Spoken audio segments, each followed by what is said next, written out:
Greetings from Zimbabwe. Unfortunately, the YouTube Live often doesn't work and is not sustained by the internet here at the moment. So we are moving back into internet, and we want to greet you from Zimbabwe to this first ever Earth Family call on the One Home journey in the first country of the One Home journey, which is Zimbabwe. And the One Home journey started actually with an Earth Week, as you all know, and we have just gone through a most extraordinary experience of an in-country immersion, learning from social innovators here on the ground, that you are going to meet some of them in this boardroom and ready to share the wisdom that comes from Zimbabwe for a regenerative, inclusive, just, and joyful Earth civilization that is at the very heart of what we are building as the Home for Humanity movement for human flourishing and planetary regeneration on this One Home journey. More to share as we are going through the program, but we want to tune you in with a very short video on what is the One Home journey about.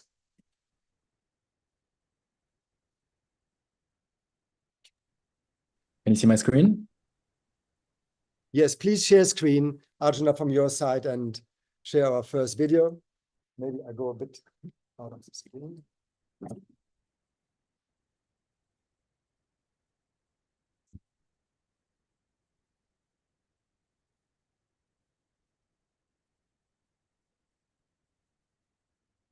Arjuna, we don't hear sound.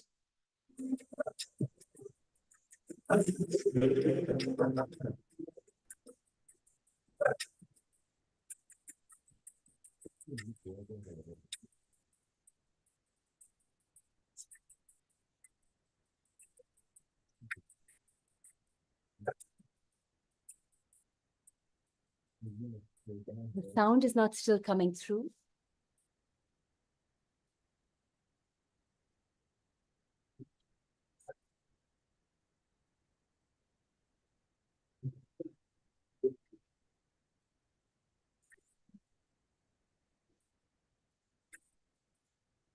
You just live without it.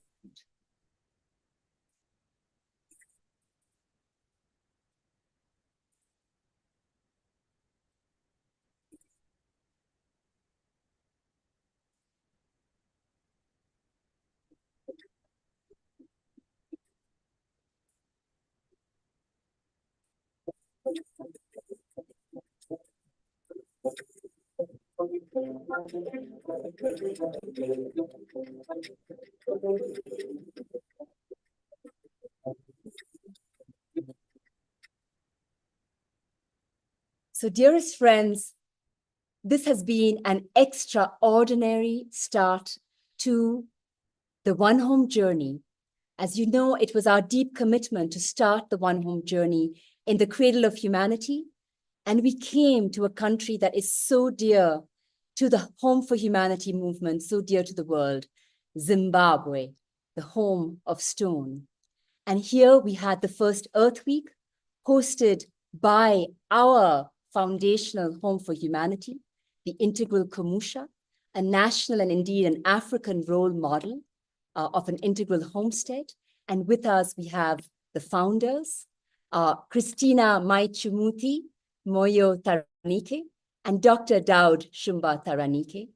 And they were only able to do such an extraordinary Earth Week because we started on the foundation of the strong partnership, the marriage, as it was described by someone you're just going to meet here in the great Zimbabwe University. It was only possible through the deep relationship between Integral Kamusha and the Catholic University of Zimbabwe in Harare on the one hand, which welcomed the One Home journey with open arms in an extraordinary performance, in an extraordinary gathering, an extraordinary public gathering of people of all backgrounds, from students, faculty, to members of the public, from where we moved to the Integral Kamusha and now have culminated after several extraordinary, profound, immersive, integral experiences to the pinnacle, the historic site, the ancient site of Great Zimbabwe, to the Great Zimbabwe University. And we realized, why is it the only university in the world which has the word great in it? This is really a great historical, cultural heritage site and a great university. And we had an extraordinary day where we visited some very, very important sites for future building based on the heritage and knowledge of the past. And we planted the third Unity Park symbolizing unity with nature and all cultures, the third in Zimbabwe, the first being at the Catholic University of Zimbabwe, the second being in the Integral Kamusha, and the third being here, which is why by the time we washed our hands and came here after planting trees, we were not only quite hot and tired, but a bit late in needing to set up the system in the boardroom of the Great Zimbabwe University. But we are here, we are excited for you to learn a little bit of what we have experienced, discovered through experience, through this immersive, profound experience in this extraordinary country, culture, and the extraordinary people of this country. So, dear friends, you are getting already a taste that the wisdom that we encountered here in Zimbabwe, in the cradle of humanity, brought us in profound connection and touch with the earth, with Mother Nature, and with culture. Here in the cradle of humanity, touching base with Africa, our common heritage. And before you meet some of the extraordinary social innovators working here on the ground live and also in interaction, and we greet our friends also who are joining us from around the world on YouTube Live, which seems to be functioning again, we want to tune you in with a very short video that gives you impressions of whom did we meet during this week, how did we all together here engage as an ecosystem for innovation, and receive these impressions of this profound week that we just lived through before you meet our friends here in Zimbabwe live. Yeah. Okay. It's starting now. The sound is still not coming.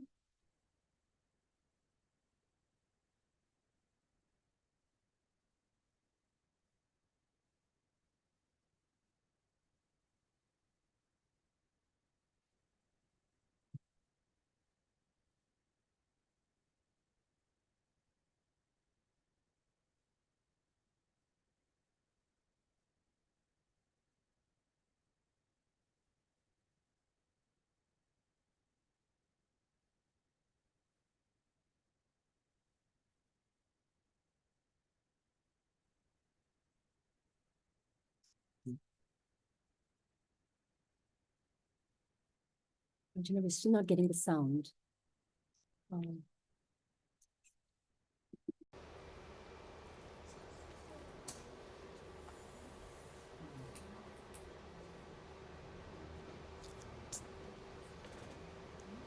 have to imagine the sound on our side.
Dear friends from around the world, these were the impressions that we collected on this first Earth Week ever. Forgive us if the sound didn't work on your side, but at least it was a profound meditation visually into the world of Zimbabwe. Sound is now coming up full-fledged, however, as we are going to meet inspiring speakers, social innovators from Zimbabwe together, and each one of them focusing on one central question that is journeying with us around the world.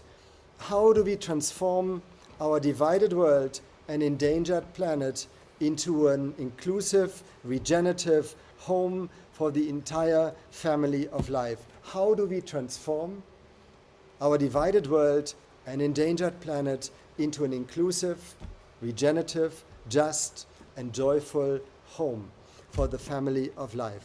And it gives me great pleasure to invite now the Dean of the Faculty of Culture and Heritage of the great Zimbabwe University, Professor Manyanga. I'm looking for the beautiful first name, Munyaradzi Manyanga, who is now speaking to us as one of the great masterminds of understanding the depths of Zimbabwean culture. And also who will be UNESCO chair.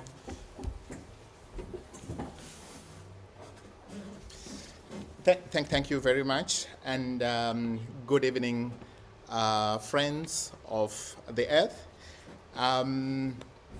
What a wonderful opportunity to be part of this journey. And from our own perspective here at Great Zimbabwe University and from Zimbabwe in general, is that we think that we can have a better world, a more inclusive world, if we are able to link issues of nature and culture in an inclusive way in order for us to be able to protect our home, in this case, its earth. But we do have a couple of lessons that we can learn from the past, especially looking at our deep past, in which we can see past civilizations during which we have seen how this incorporation of nature and culture, how it played out to build more sustainable civilization like the Great Zimbabwe civilization. Another key lesson is that it doesn't matter where you are coming from. It doesn't matter your religious affiliation or your way of life. The essence of life for every community is to protect Mother Earth. It's the whole of the earth stewardship.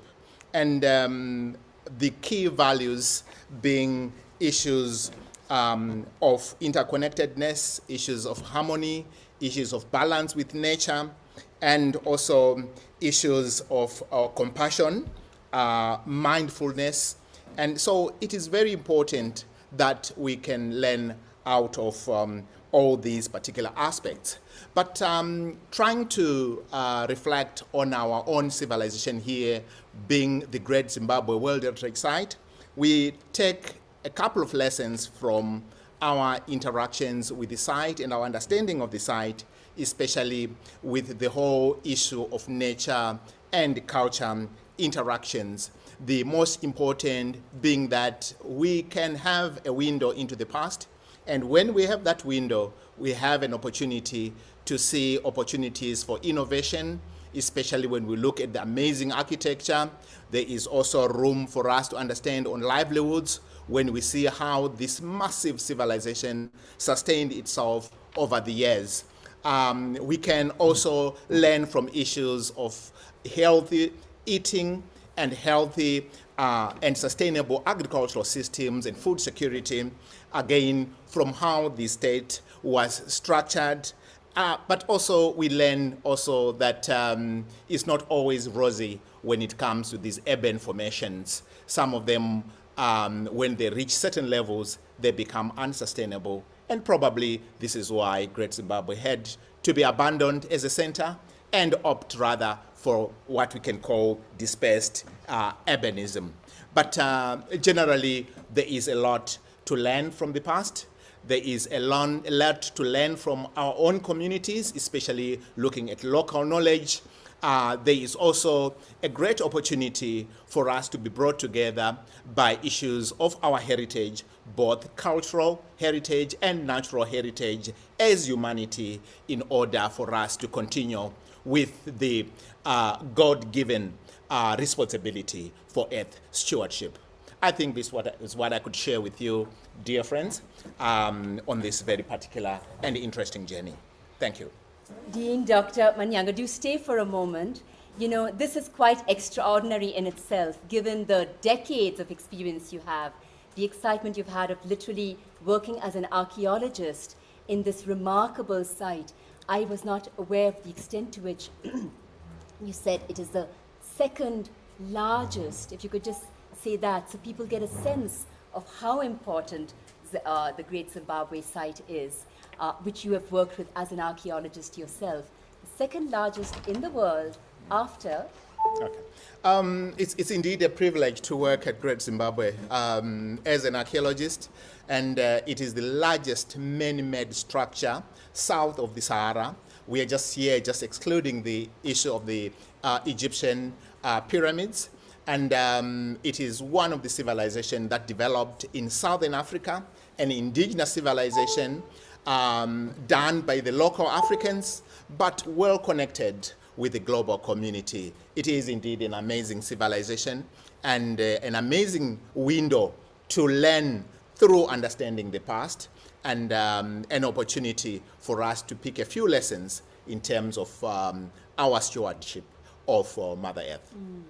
And the fact that you managed to synthesize that into such a few moments, we really are so impressed. It has been extraordinary to hear you here in Great Zimbabwe University and out on our site visit both today and tomorrow.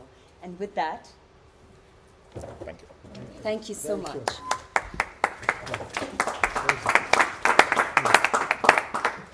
Oh, sorry, and what I did want to mention as well is that Great Zimbabwe University and your faculty holds the UNESCO Chair for African Heritage and Culture. And that's also a little bit the vocation of this university. So that's another reason why it's such an honor to be over here and to have you here, because you are preserving what is essential for the future of your country, Africa, but really the future of humanity on Earth. Yeah. So I could also add that we not only hold the UNESCO chair, we also have a mandate as a university. Our university was established purely to look after our arts, culture, and heritage in an inclusive way.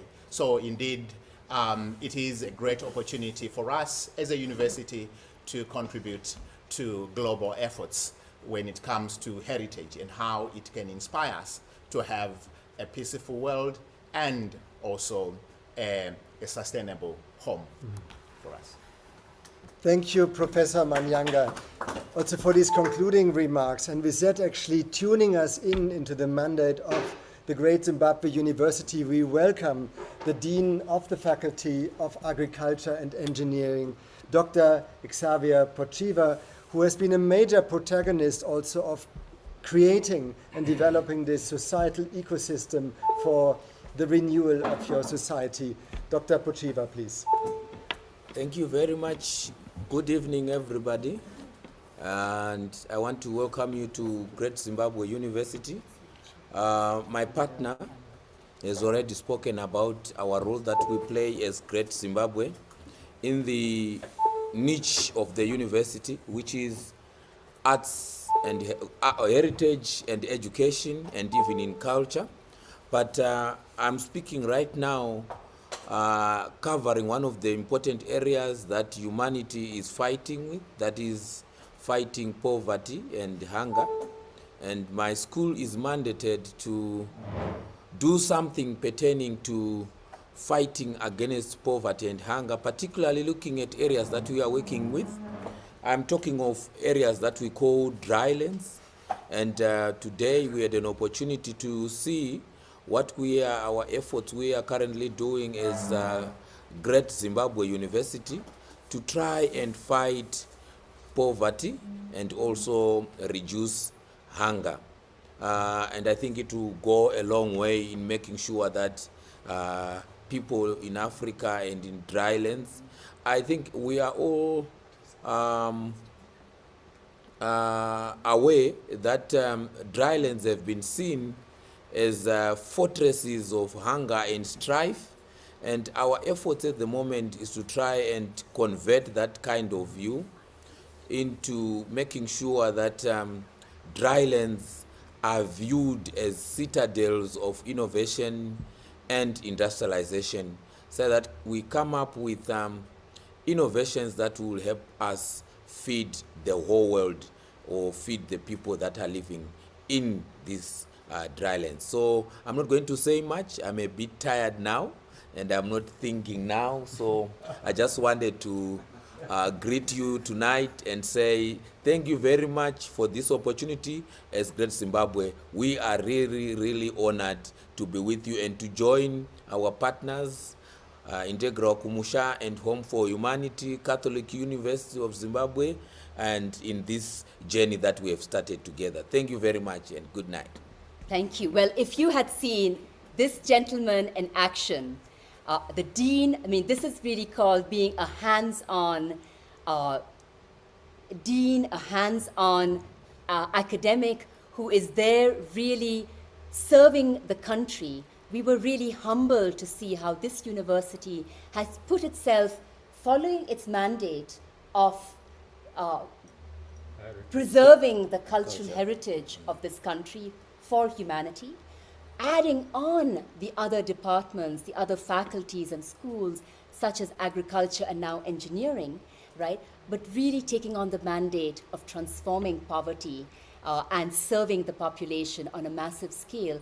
And this dean has been with us in such a dynamic way since this morning, taking us on the field visits, sharing his passion. If you had not been a bit tired now, I would really think you are a superhero. So thank you. But he was also instrumental in one more thing. When we started this journey coming to Zimbabwe, our beloved Zimbabwe, we had one extraordinary home for humanity, our foundational home for humanity, who you are just going to meet. But we now have gained 2 additional homes for humanity. And this is a paradigm shift in education, because these are 2, one public and one private university, which truly believe that a university should be a home for humanity. And that was the way he greeted us this morning when we came into this beautiful university. And that is what the Vice Chancellor announced in his speech, that they are pleased to be a home for humanity. So an unexpected, extraordinary gift of our visit has been that the Great Zimbabwe University is now a home for humanity, an exemplary home for humanity. And every day they are serving the nation and the world in regenerating the world. And as you will find out in a few moments, the Catholic University of Zimbabwe as well is now a home for humanity. And that is truly a great honor for us to be on this journey with you. Dr. Toshiba, if you even stay for a moment, because we would like actually, as Rama already introduced briefly the Catholic University of Zimbabwe, we would like to invite the Dean of the Faculty of Ethics, Religious Study, and Theology and Philosophy, Dr. Julius Tugarepi here, because both universities today were honored as exemplary homes for humanity. And we would like to bring both deans together in front of the camera. And dear Dr. Tugarepi, share with us, please, the perspective of the Catholic University of Zimbabwe and its mandate for society and your role in this constellation of the renewal for Zimbabwe. Okay, thank you very much, Professor Alexander, and good evening to you all, or greetings to you all. As you have heard, my name is Dr. Julius Togarepi from the Catholic University of Zimbabwe. As a university, we believe we have a mandate for God and for wisdom. And that is the motto that we have as a university. And in the process of regeneration of the planet, our mandate is to start from the first home, the inner home. We do believe that we can attain the unity that is needed, the regeneration that is needed, if we work first with the agent who is fundamental, namely the human person. So that's where the first work actually is. So as a university and as a faculty, as you have heard, we have about 4 departments there.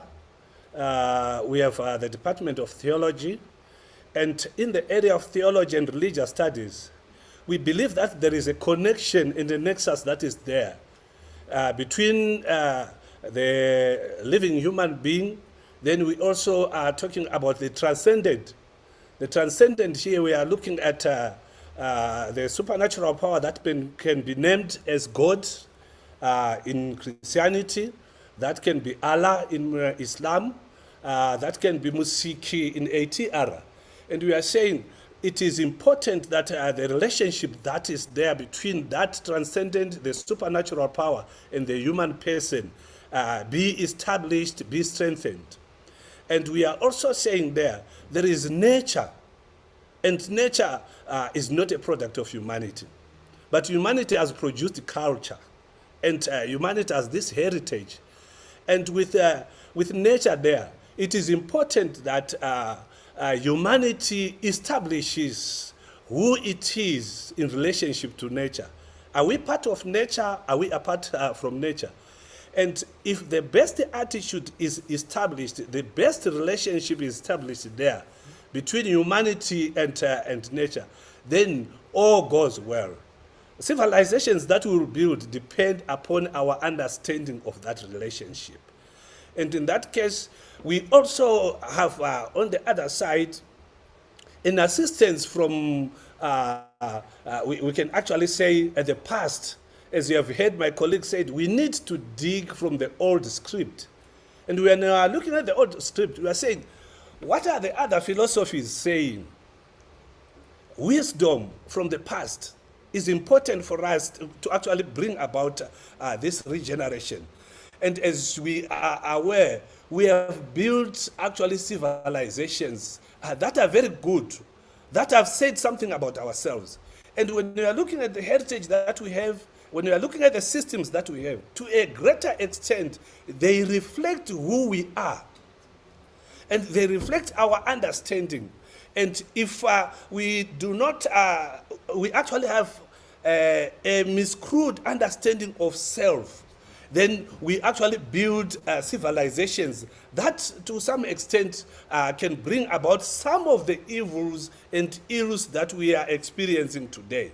And we are actually saying there, it will be great that we get back to the human person. We reflect who are we. And we have the past wisdom, but we also have the revealed truths that can assist us. We also have the philosophies that are there. And we are also saying, insofar as we can get these philosophies, we have this revelation, unless we have a strong moral fiber, we need ethics to come in to assist us to bring about that regeneration. So as a university, we have that commitment actually to build the first home. And we have come up with a number of programs that are there to work with the mental health, to work with the spiritual health, and also to work with the social health of our community.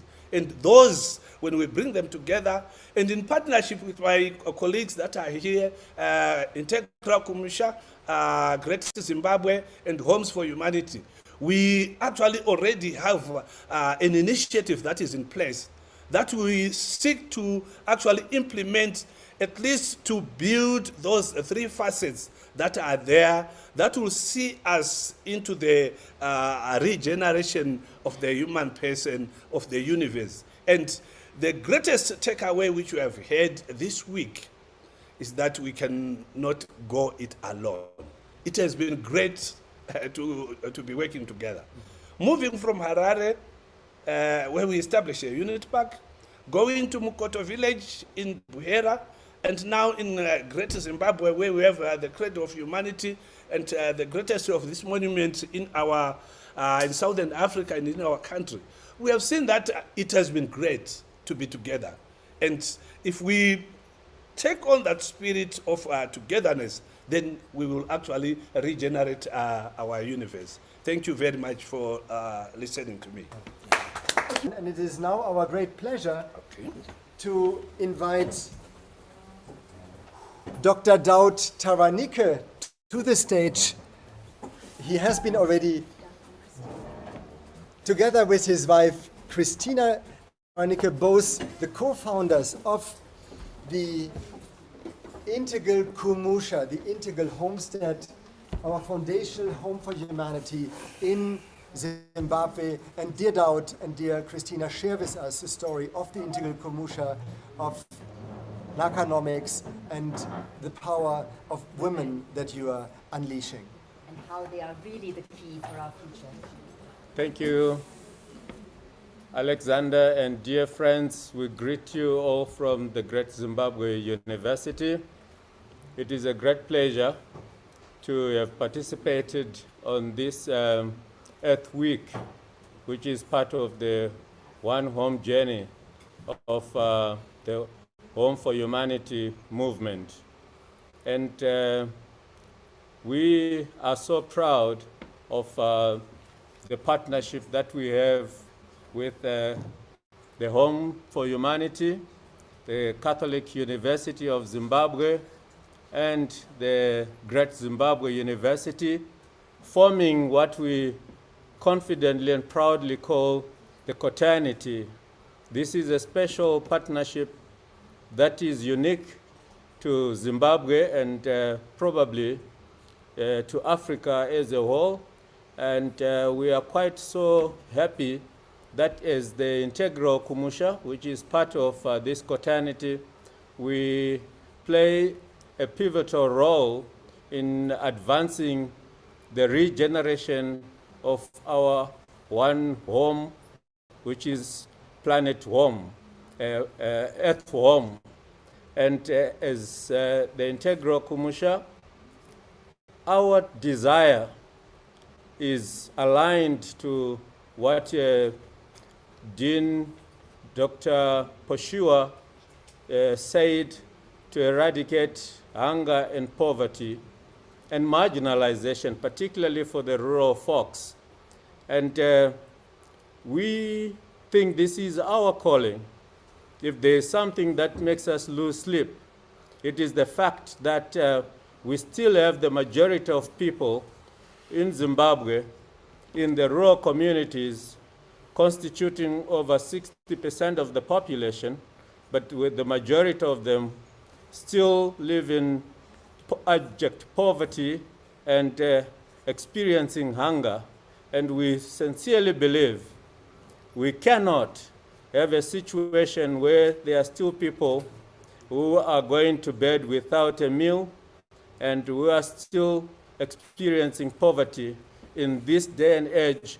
And our desire and mandate is to move individuals and communities from poverty to prosperity, what we call the P2P. And in our participation during this Earth Week, we drew on the wisdom of the elders of our communities, which also saw us drawing on the wisdom of the dreams of the 7-year-olds who are aligned to the 7 generations, which is part of the core desire during this journey. And we also worked with the youth for the future.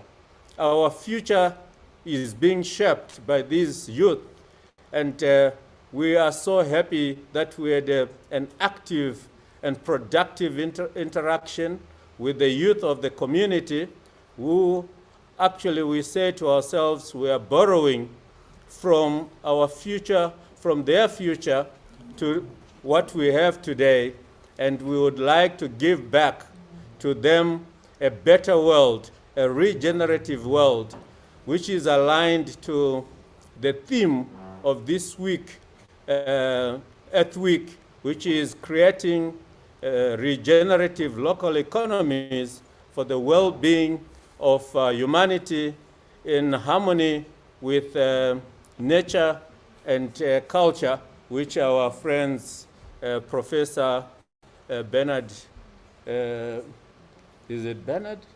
Mm-hmm. Oh. Yes. Chazovechi also echoed in the morning, who is the Vice Chancellor of this great university, the Great Zimbabwe University, and was also supported by Professor Munyaradzi Manyanga, who has eloquently presented the desire on how we can regenerate our earth and regenerate humanity for a better future. And that saw us also having the Women of the Earth activity, which I will leave to my wife to talk about, and I'll come back and conclude our presentation. Over to you, Christina. Good evening from Zimbabwe, and it is a pleasure to be on this platform. And what I wanted to share with you is that you cannot go ahead with regenerative without the woman. By nature, we are naturers as women, and there is no country or place or home. We call that a home is a woman in Zimbabwe, mushamukazi in my local language. However, we need to regenerate our healthy eating. We believe you are what you eat. And by so doing, we have gathered women in the village to really go back to basics, to go back to what we ate in the past that makes us who we are. So we had what we call gastronomy, where the women were showing their skills in different types of meal preparation, when they're explaining how it has benefits to our health. And we gathered more than 56 ladies, and they cooked throughout the night, many meals. And we started 10 p.m., almost midnight, and finished off in the morning around 7. And we had judges that we invited from local Manicaland University, and they came and they went through every meal, and each participant had a chance to explain what benefits of whatever they've prepared, in an effort to have a healthy nation, a healthy home, and then we have transformative with healthy families. So we did that, and in the process they were awarded with certificates, and also with the prizes, the gifts that they were given. And we believed that every woman had a gift of preparing meals, irrelevant of their background, irrelevant of their education, but they had something to put on the table. And with that, we had a great time, and we are wishing that this could be cascaded to all the villages, to all the villages within the country. Indeed, this was an auspicious occasion that was graced by the Minister of Manicaland Province, and it went on extremely well. And as we conclude this, I just want to highlight that the reason why we have come up with Zimbabwe, the integral Kumusha, and the Nakanomics concepts and models, is the sheer understanding that we cannot change the current status quo by using the old model which got us into where we are today. And as a result, the integral kumusha is a new innovation, social innovation that incorporates nature, culture, technology, and enterprise, which is an alternative to the corporate entity which only reaches out to technology and enterprise without looking at nature and culture. And as such, we, at a macro level, we realize that we need a new economic framework that will move us to the next level, and an economic model that resonates with the people, the African people in their cultural, traditional context, underpinned by the way the people use or used to create legacy, what we call Naka in Shona, and an inheritance that was touched again by Professor Munyaradzi before. And this is an Ubuntu and a heritage-based economic framework, which we call Nakanomics. And we know the current setting and model, which has been considered universally applicable, and a one-size-fits-all approach is not 100% applicable in our environment.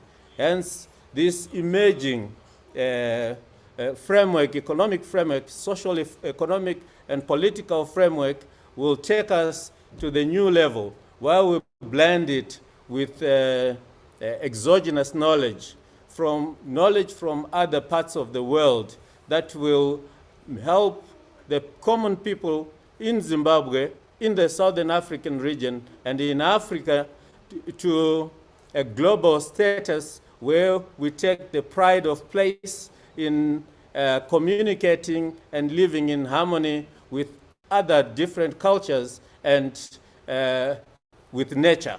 We are so happy that this has happened. The Earth Week has happened in Zimbabwe, and in this quaternity arrangement that we have just described and given you a summary. And we are so happy and proud that we are handing over this special Earth Week event to our colleagues in Sri Lanka. And I would like to say, Dr. Vinya, here is an opportunity to showcase what Sri Lanka and Savoria is doing in that part of the world, that we together will work together and learn and co-create a new regenerative economy, a new and regenerative Earth civilization. Thank you very much. Bravo, bravo.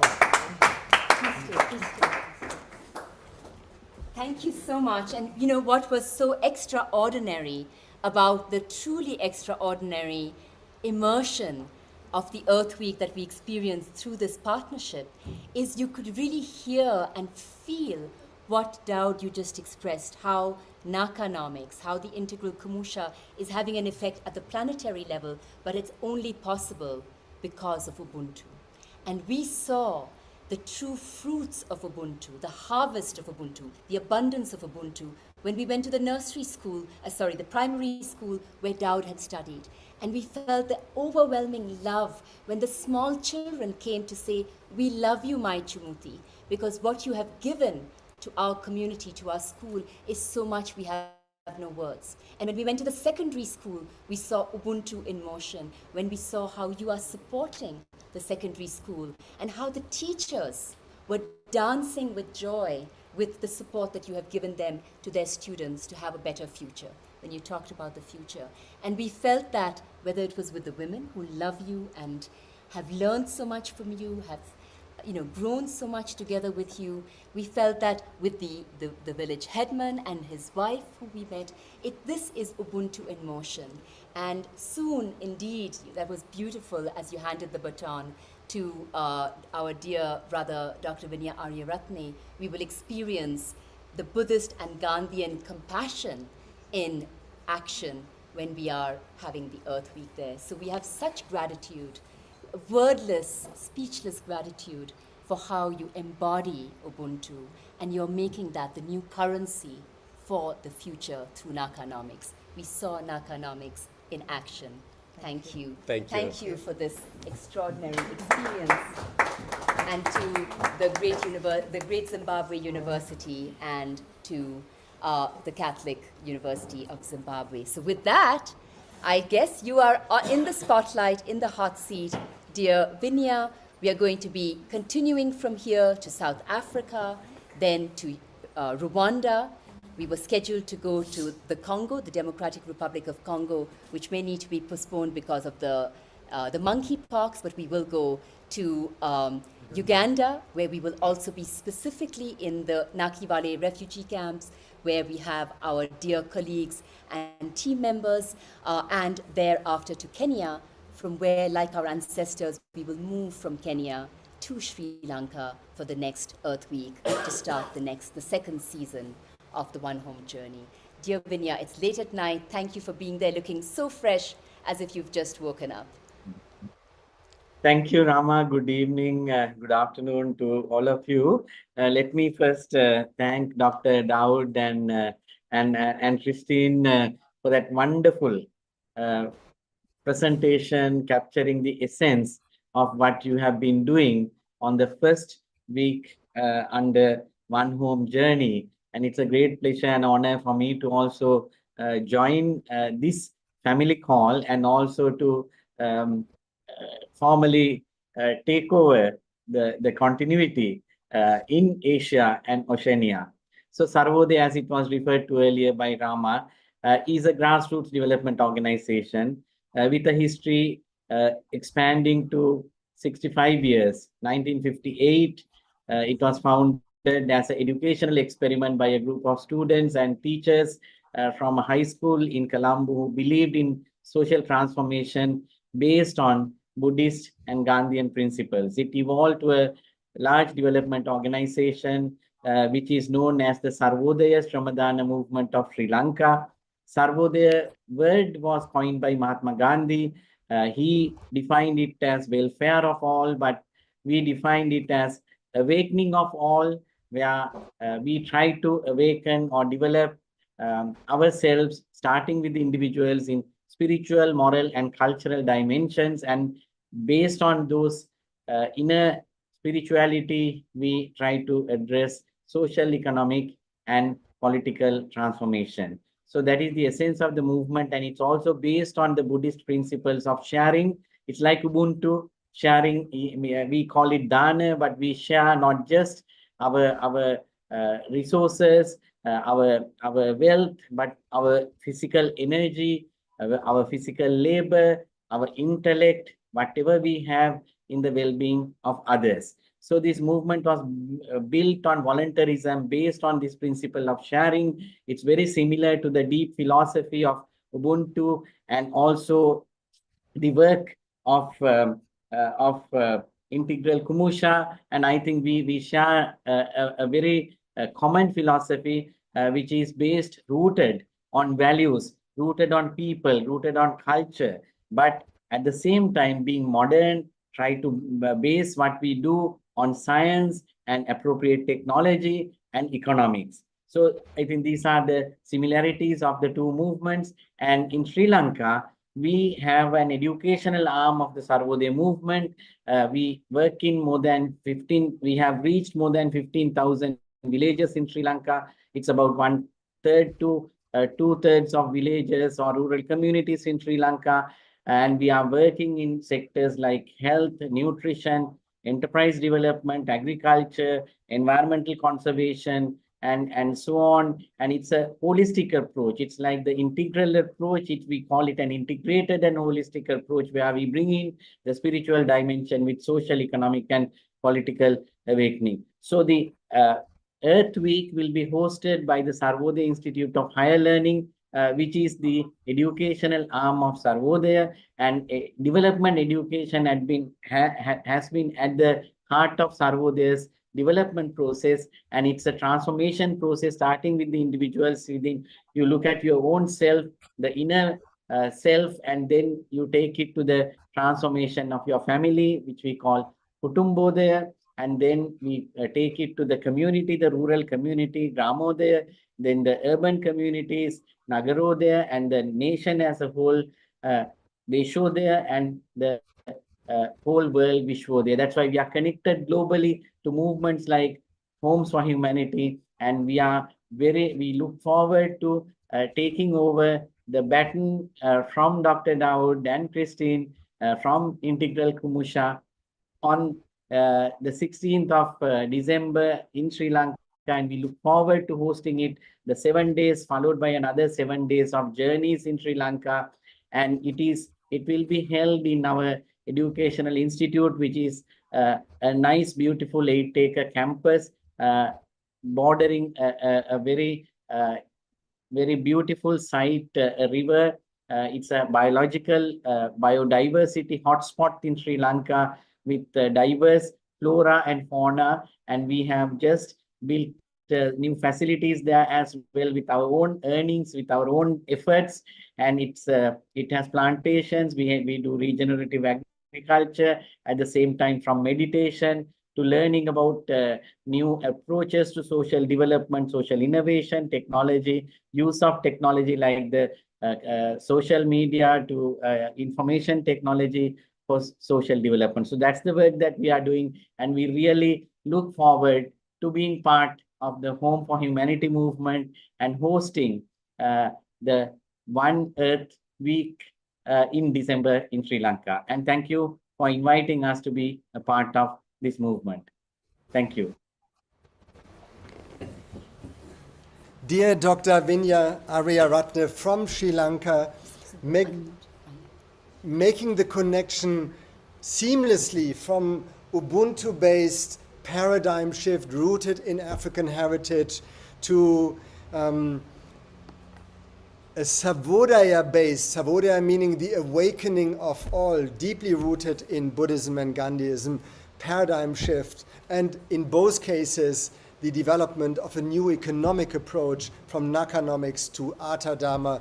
Everyone is invited to join the Earth Week live in Sri Lanka. So this is an invitation to everyone here in Zimbabwe who is with us, and of course to everyone who is listening now in from around the world. It's open to each and everyone, and do know that the voices of young people, which we wanted to have actually in this call, and which we try to evoke one more time, with bringing in our dear Vatsanai Nikabau. I wonder whether we can hear you at least for a minute, one of the young change agents from Zimbabwe, who is driving change locally in the Catholic University of Zimbabwe, and at the same time is now going to journey with us as a youth envoy, as one of the first youth envoys around the world. Dear Vatsanai, can we hear you? Can we see you?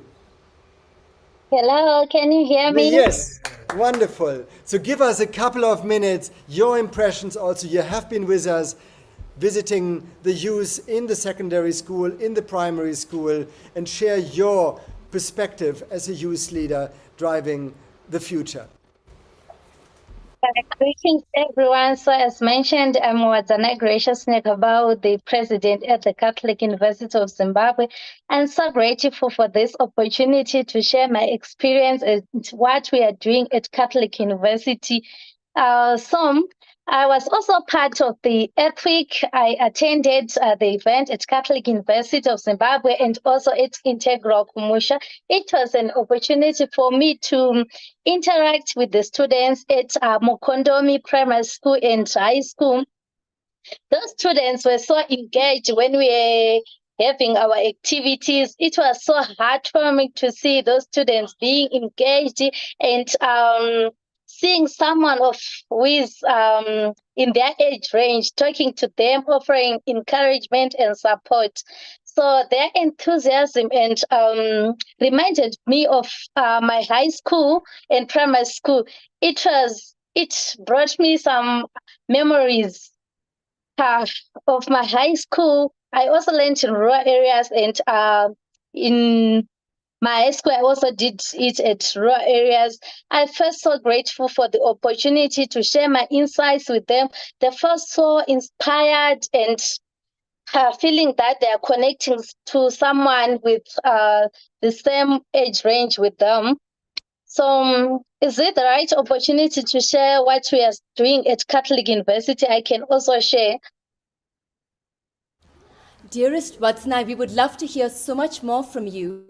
Unfortunately, here it's getting a bit late for the team on a Saturday evening, but definitely what I would like people to know is how what really was touching is that you shared with the secondary school students that your own background was very much like them, growing up in a very similar, very challenging, so maybe you say one or two words about that, and we are going to stay in touch with you so we can learn and travel with the youth and students of the Catholic University of Zimbabwe throughout the coming year and years.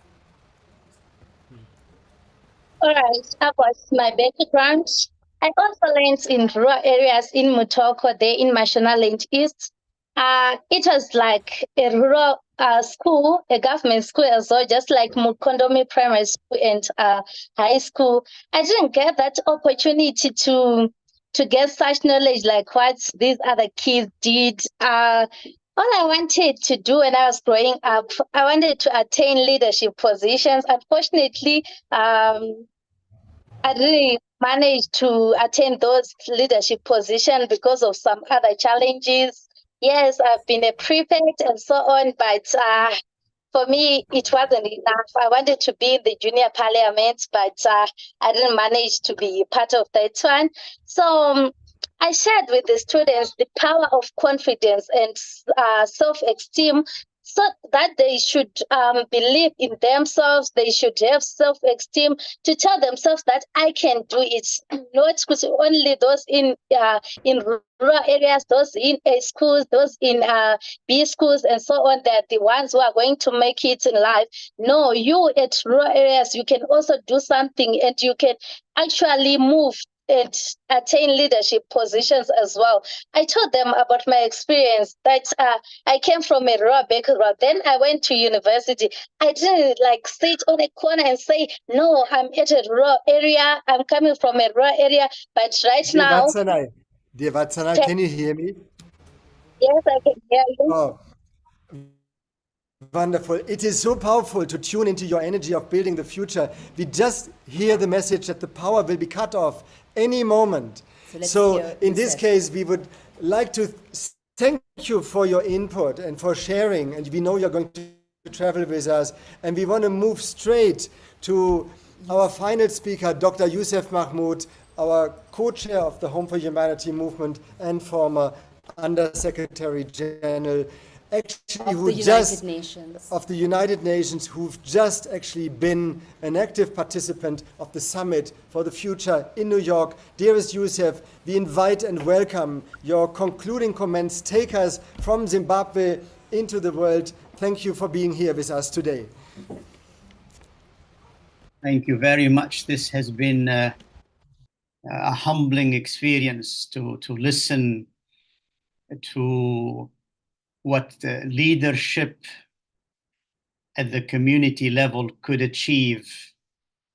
I wish the world leaders who have gathered in New York would have listened to this, so they get an inspiration of what needs to be done to move from reform and change of an old governance system to a transformed multilateral governance system that serves us and nature and humanity.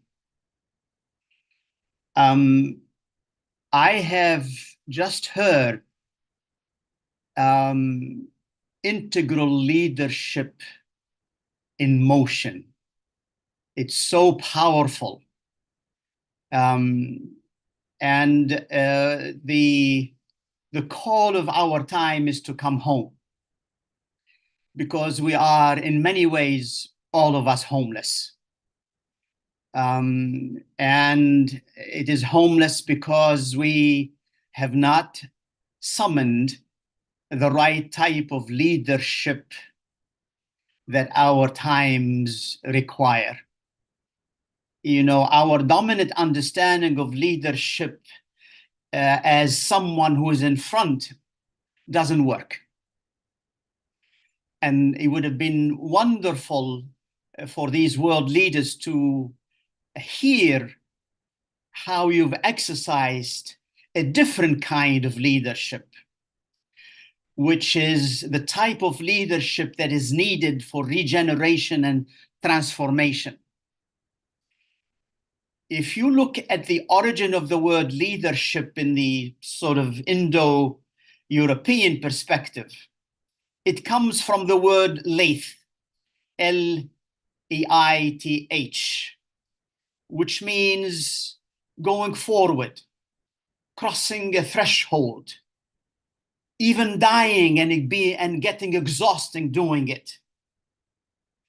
It's a crossing a threshold from something that is no longer working to something that is unknown, and you do that through innovation.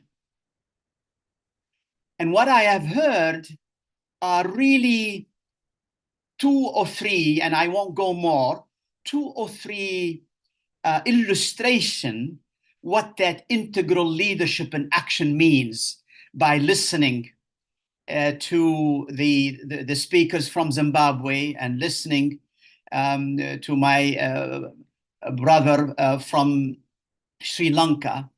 The type of leadership that you have demonstrated is really illustrates beautifully the type of leadership that is needed to move us from what is, which is unsatisfactory.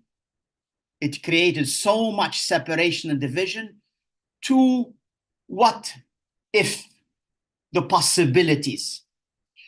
So the 3 key hallmarks of integral leadership are as follows. The first thing is that in addition of you being a bridger, someone who moves from what is not satisfactory to someone that is good for everyone, is that you are a time rebel. And by time rebel means the past does not stay in the past, and the present sort of enthralls us with its emergency, and then you only think of the future as an afterthought. That's not integral leadership. That's not what I've heard. What I've heard is, as you address the challenges of the present and transform it to welcome the future, you are being a good future ancestor. That means that you are thinking of the times or the places or the generation that have yet to come. And you are thinking about the impact of what you're doing now on future generations. You are thinking about the gift you could give to future generations. And more importantly, everything you do, you are consciously aware of your footprints. So you don't unwittingly borrow from the inheritance of those that are not yet born and not represented. More importantly, you draw on past wisdom of past ancestors. And so that's what I meant by being an integral leader, is the timeline is not linear. It's all integrated, the present, the past, the future. Another important characteristics that I have heard the speakers before me demonstrate is that you interrogate assumptions. And the example that stayed with me is that dry lands are not dry lands. They are citadels of innovation, as we have seen from another home for humanity in Egypt called Sechem, where they transformed the desert into an oasis. So you question the assumptions that we have heard, the assumptions that have informed our understanding, for example, about nature. You know, that nature is outside us, that nature is something that is there as a resource for our exploitation, that our purpose is to get wealthy.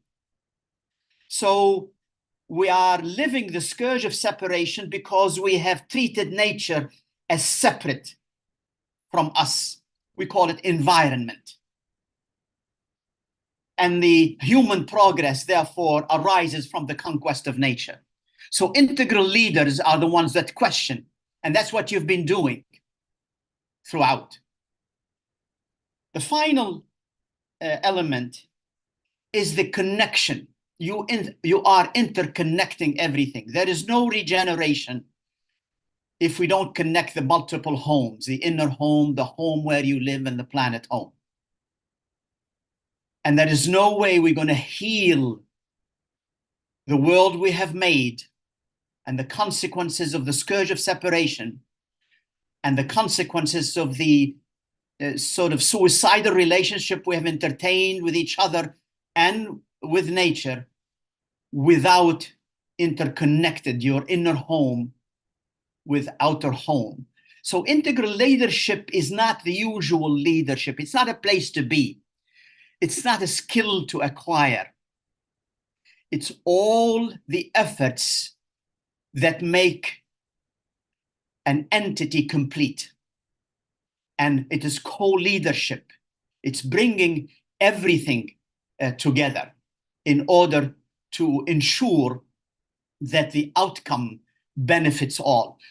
And this is, I was amazed by the example that our sister Christina gave us about bringing women, nurturers, the nurturers.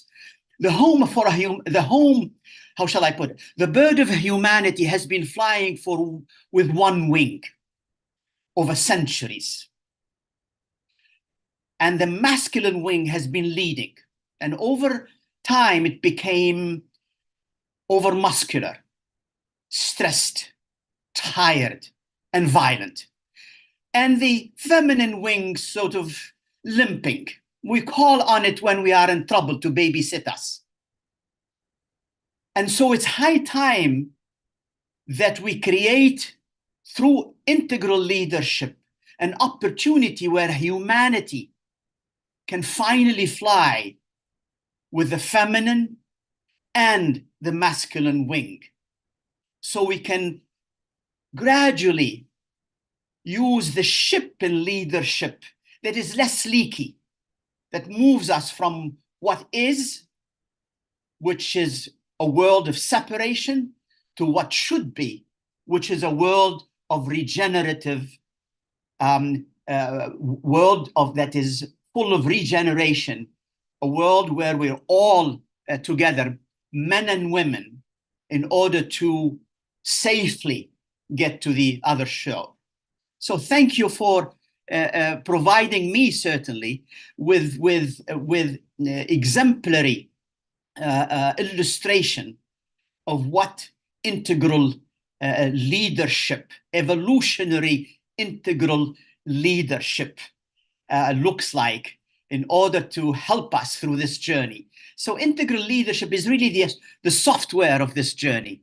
It's what you don't see, but that's what being constantly exercised to move us from what we are to the future that we and the unborn generations deserve. Thank you.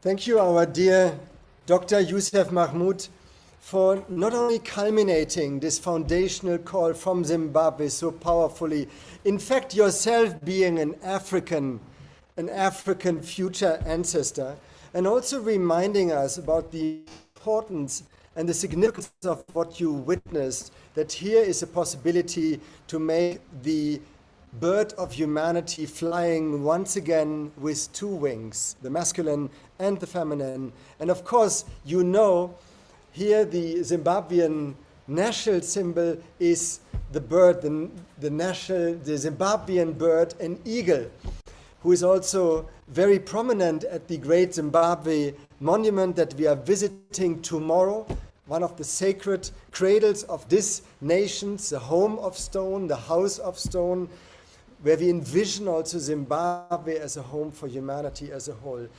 Thank you for moving us on the path of integral leadership, man and woman forward. And we want to thank Zimbabwe.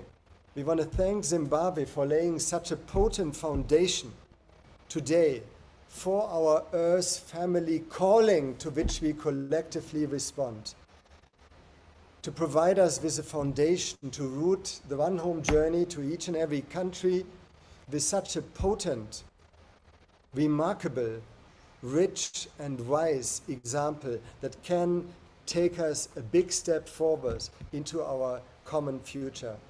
We respond with gratitude from Zimbabwe and thank our Zimbabwean brothers and sisters for the immense contribution that we witnessed collectively today.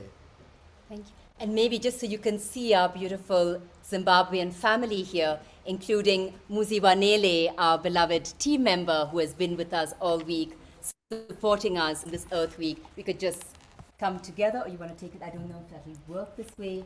And just come, yes, so that people can just see you. We have people from the Great Zimbabwe University, from the Catholic University, students from here, our leading press journalists, and other civil society members. And we are really grateful to all of you for what you have shared with us. Thank you, and a special thank you to our Home for Humanity, Christina and Dao Taranike.